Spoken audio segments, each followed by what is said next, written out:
Hey, what's going on? This is Andre from AndreSanders.net. It's okay to invest in a little financial education. I'm saying this because right now when you're watching this, it's almost around the holidays, and a lot of people are really getting to doing some big time hours, to save up for some gifts or whatever have you. Not saying there's anything wrong with that, and I'm not hating it either way. Not hating that part whatsoever. What I am against is if you're somebody who is doing that and then all of a sudden you might start complaining as far as what your check is looking like because of where you're working. And again, that's not a knock on your job, not knock on any jobs whatsoever. But what I'm going back to what I was saying as far as a little bit of financial education, you have to understand that whether you work for somebody, that is ordinary income. Okay, you might be thinking, okay, what does that have to do with anything? That's the income that gets taxed the most. You have two other incomes as well. It's portfolio income, and then there's passive income or residual income, or stuff that you would get from like maybe book royalties, real estate investments, big businesses like owned by Richard Branson, Bill Gates, Oprah Winfrey, or even the network marketing profession as well. That's also within that big business category. The reason why I'm saying all this is because, going back to what I was saying earlier, ordinary income is the one that gets taxed the most. Those other two incomes are the ones that get taxed the least.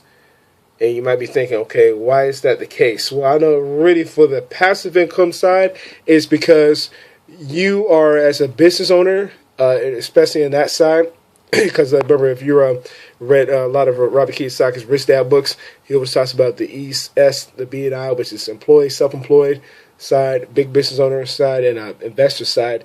As far as that on the right side of the B&I side, they're the ones that are creating the jobs. They're providing housing. The list goes on and on. Not knocking anybody who's self-employed, because you can make a lot of money in that. You're a self-employed person, business owner watching this, you understand exactly what I'm saying. The only thing is, you get hit hard from Uncle Sam. you just do. Tax laws are different around the world.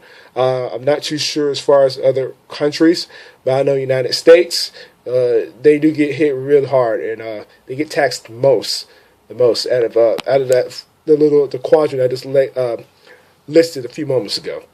So again, what I was talking about earlier, that's just a little bit of a differences as far as understanding some stuff because of some financial education. People, going back to what I was saying earlier, people will do work a lot, but if you start complaining, it's because you just don't know. You don't know what you don't know. And not saying that you're dumb or anything. It's just that you're just uneducated as far as how the game of money is pretty much played. And some people might think, "Oh man, money's not a game." It is a game that's been played for centuries, and it's unfortunate that most people. It's not so much that they're, again, going back to what I was saying. Not saying that they're dumb at all. People are intelligent. It's just that a lot of them just choose not to really do their due diligence as far as the way money is worked.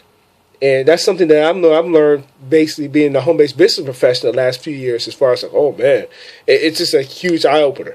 So you can pretty much be disciplined and be more aware once you have a little bit of financial education. Not saying you have to know everything, but when you choose to just be open to something, you can be kind of just be aware so you don't get fallen into the rat race trap, as Kiyosaki's also mentioned so many times. And then also if you're somebody who, again, not saying that you have to if you do work a job or if you're self-employed. But it's just, again, good to just be aware of all this. So, again, because, what's the point of complaining about something if you know better, but you're still doing the same thing over and over again, expecting a different result? You see what I'm saying? So that's what I'm trying to get at as far as, basically invest in yourself. And financial education is really huge because it goes a long way as far as, the emotions of how you use money, or, just so you can maybe just look for a better way for yourself. So that's what I'm getting at. And also, if you got value for what was shared here, I'd love to read your comments below. I'd like to share this video.